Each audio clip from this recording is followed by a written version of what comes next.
morning. Good morning, friends. I'm chugging my water. Gotta get that bottle of water down before we start the day. Ooh, have a good first day back, Mallory. First day back to work's always tough. All right, my friends, March 7th. Moab seduces Israel. Numbers 25, 1 through 18. While the Israelites were camped at Acacia Grove, some of the men defiled themselves by having sexual relations with the Moabite women.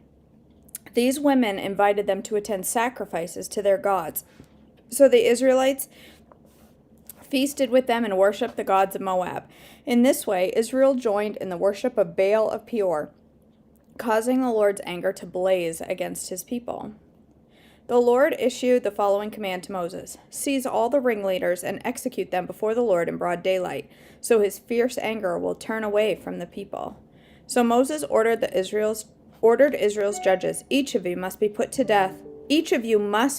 death the men under your authority who have joined in worshiping Baal of Peor." Just then, one of the Israelite men brought a Midianite woman into his tent, right before the eyes of Moses and all the people, as everyone was weeping at the entrance of the tabernacle. When Phinehas, son of Eleazar and grandson of Aaron, the priest, saw this, he jumped up and left the assembly. He took a spear and rushed after the man into his tent. Phinehas thrust the spear, I don't know why I can't say that, thrust the spear all the way through the man's body and into the woman's stomach. So the plague against the Israelites was stopped, but not before 24,000 people had died. Then the Lord said to Moses, "Phinehas, son of Eleazar and grandson of Aaron, the priest, has turned my anger away from the Israelites by being as zealous among them as I was. So I stopped destroying all Israel as I had intended to do in my zealous anger. Now tell him that I am making a special covenant of peace with him. In this covenant, I give him and his descendants a permanent right to the priesthood. In his zeal for me, for his God, he purified the people of Israel, making them right with me." The Israelite man killed with the Midianite woman was named Zimri, son of Salu, the leader of the family of the tribe of Simeon. The woman's name was Cosbi. She was the daughter of Zur, the leader of the Midianite clan. Then the Lord said to Moses, "Attack the Midianites and destroy them, because they assaulted you with deceit and tricked you into worshipping Baal of Peor, and because of Cosbi, the daughter of the Midianite leader, who was killed at the time of the plague, because of what happened at Peor." I'm stumbling over my words today. Israel's second census, Numbers 26, 1 through 4.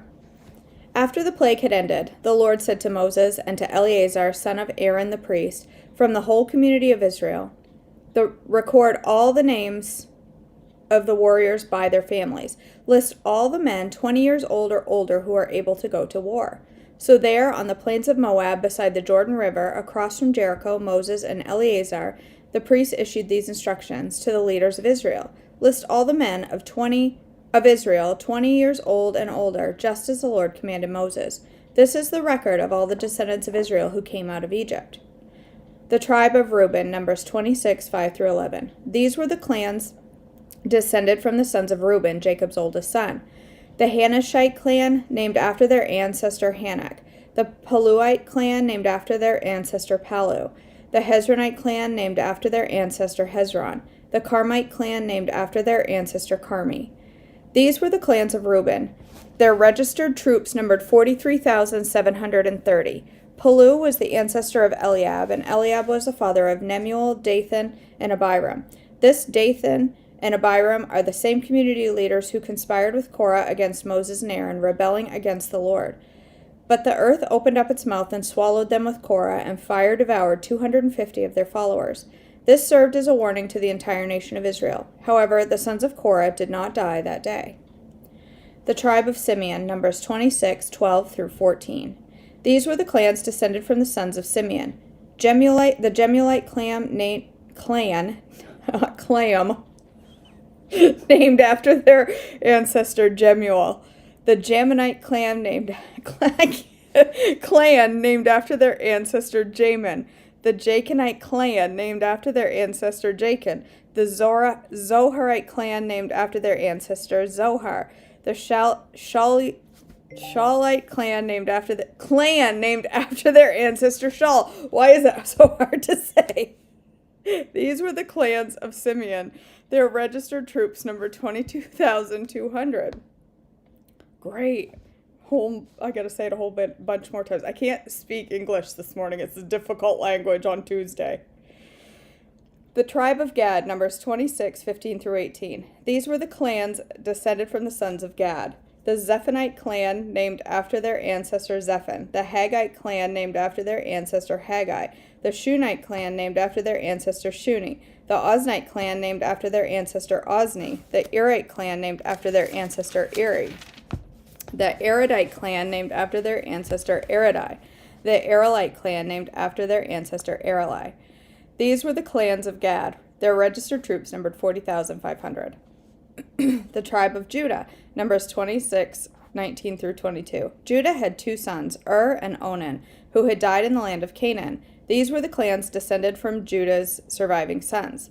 The Shelonite clan, named after their ancestor Shelah. The Perizzite clan, named after their ancestor Perez. The Zerahite clan, named after their ancestor Zerah. These were the subclans descended from the Perizzites. The Hezronites named after their ancestor Hezron, and the Hamulites named after their ancestor Hamul. These were the clans of Judah. Their registered troops numbered 76,500. The tribe of Issachar numbers 26, 23 through 25. These were the clans descended from the sons of Issachar. The Tolate clan named after their ancestor Tola. The Puite clan named after their ancestor Pua. The Jashabite clan named after their ancestor Jashub. The Shimronite clan named after their ancestor Shimron. These were the clans of Issachar. Their registered troops numbered 64,300.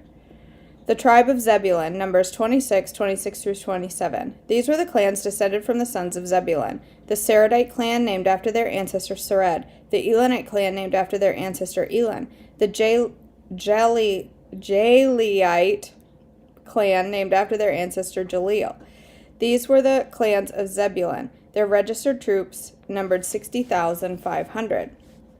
The tribes of Manasseh, numbers 26, 28 through 34. Two clans were descended from Joseph through Manasseh and Ephraim. These were the clans descended from Manasseh. The Machirite clan named after their ancestor Machir.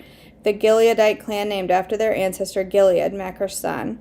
These were the subclans descended from the Gileadites. The Aizorites named after their ancestor Aizor. The Helakites named after their ancestor Helak. The Azraelites named after their ancestor Azrael.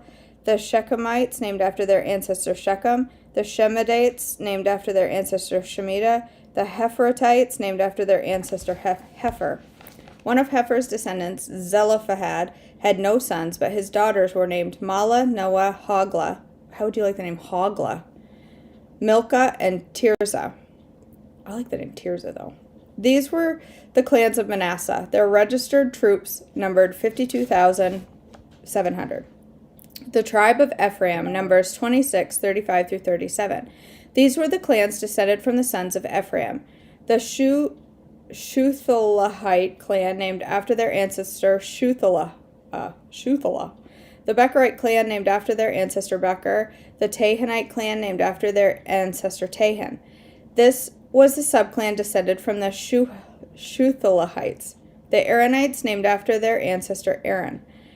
These were the clans of Ephraim. Their registered troops numbered 32,500. These clans of Manasseh and Ephraim were all descendants of Joseph. The tribes of Benjamin, numbers 26, 38 through 41. These were the clans descended from the sons of Benjamin.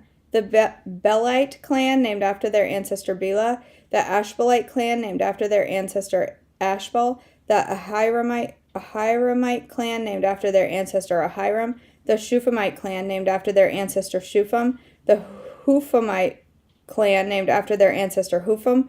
These were the subclans descended from the Belaites.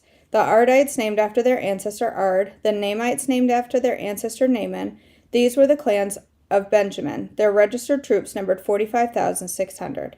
The tribe of Dan, Numbers 26, 42 through 43. These were the clans descended from the sons of Dan. The Shuhamite clan named after their ancestor Shuham. These were the Shuhamite clans of Dan. Their registered troops numbered 64,400. The tribe of Asher, Numbers 26, 44 through 47. These were the clans descended from the sons of Asher. The Imnite clan named after their ancestor Imnah. The Ishvite clan named after their ancestor Ishvi. The Berite clan named after their ancestor Beriah. These were the subclans descended from the Berites. The Heberites named after their ancestor Heber. The Malchielites named after their ancestor Malchiel. Asher also had a daughter named Sarah. These were the clans of Asher. Their registered troops numbered 54,400. Last but not least, the tribe of Naphtali, Numbers 26, 48 through 50. These were the clans descended from the sons of Naphtali. The Jazzeelite clan named after the ancestor Jazeel. The Gunite clan named after their ancestor Guni. The Jezerite clan named after their ancestor Jezer. The Shilamite clan named after their ancestor Shillam. These were the clans of Naphtali. Their registered troops numbered 45,400. The census results, Numbers 26, 51 through 56. In summary, the registered troops of all of Israel numbered 601,730. Then the Lord said to Moses, "Divide the land among the tribes and distribute the grants of land in proportion to the tribe's population, as indicated by the number on the name of the names on the list. Give the larger tribes more land and the smaller tribes less land, each group receiving a grant in proportion to the size of its population. But you must assign the land by lot, and give land to each ancestral tribe according to the number of names on the list. Each grant of land must be assigned by lot among the larger and smaller tribal groups." The tribe of Levi, Numbers 26, 57 through 65. This is the record of the Levites who were counted according to their clans. The Gershonite clan named after their ancestor Gershon, the Kohathite clan named after their ancestor Kohath, and the Merarite clan named after their ancestor Merari. The Libnites, the Hebronites, the Mahlites, the Mushites, the Korathites, and were all subclans of the Levites, clans of the Levites. Now Kohath was the ancestor of Amram, and Amram's wife was named Jochebed. She was also a descendant of Levi, born among the Levites in the land of Egypt. Amram and Jochebed became parents of Aaron, Moses, and their sister Miriam. To Aaron were born Nadab, Abihu, Eleazar, and Ithamar. But Nadab and Abihu died when they burned before the Lord the wrong kind of fire, different than he had commanded. The men from the Levite clan who were 1 month old or older numbered 23,300. But the Levites were not included in the registration of the rest of the people of Israel because they were not given an allotment of land when it was divided among the Israelites. So these are the results of the registration of the people of Israel as conducted by Moses and Eleazar the priest on the plains of Moab beside the Jordan River across from the Jericho. Not one person on this list had been among those listed in previous registrations taken by Moses and Aaron in the wilderness of Sinai. I can't even pronounce Sinai anymore. For the Lord had said to them, "They will all die in the wilderness. Not one of them survived except Caleb, son of Jephunneh, and Joshua, son of Nun." Oh my goodness gracious. Who knew the hardest name for me to pronounce would be clan? You throw that in amongst all those words and it very quickly becomes clam. Maybe we'll have clams for breakfast. Kidding, I don't have any clams. Gracious. All right, let's do, if I can get there, Unshakable. We are on day 66, March 7th. Pam Taylor's birthday. Happy birthday, Pam Taylor.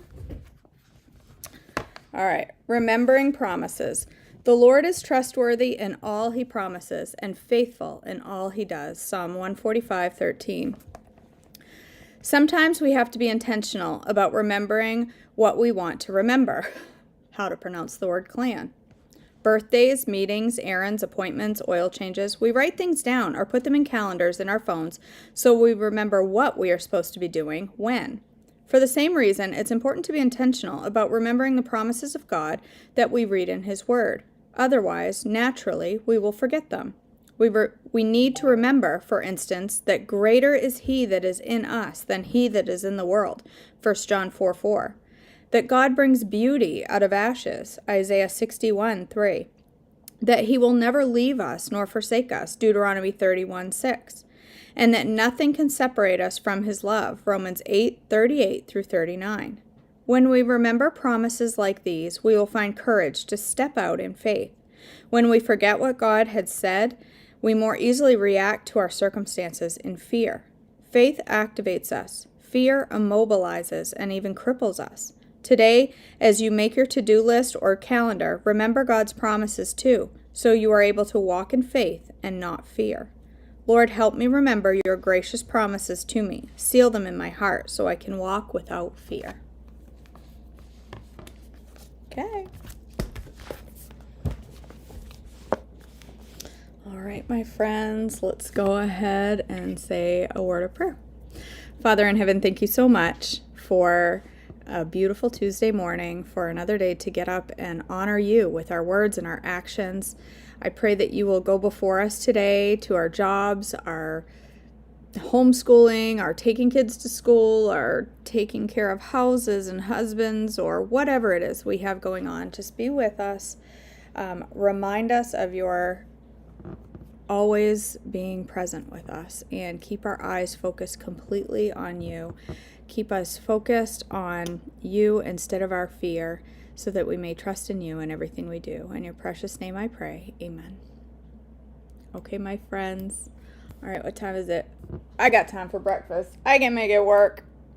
I got all day. Not really. All right, let's make breakfast. I'm going to make a personal pan pizza, because I made one the other night and it was so stinking good. So good, you guys. So good that I want you to see it, because I think it's a recipe that gets overlooked, because I've overlooked it for a very long time and it is phenomenal. So we're going to make it this morning. Hands down, my favorite pizza of all time for Trim Healthy Mama. Period. But I'm going to make a breakfast version. All right, my guys. All right, my guys. My friends, I love y'all. If I don't see you for breakfast, I'll see you tomorrow for devotions. I love you guys. Bye.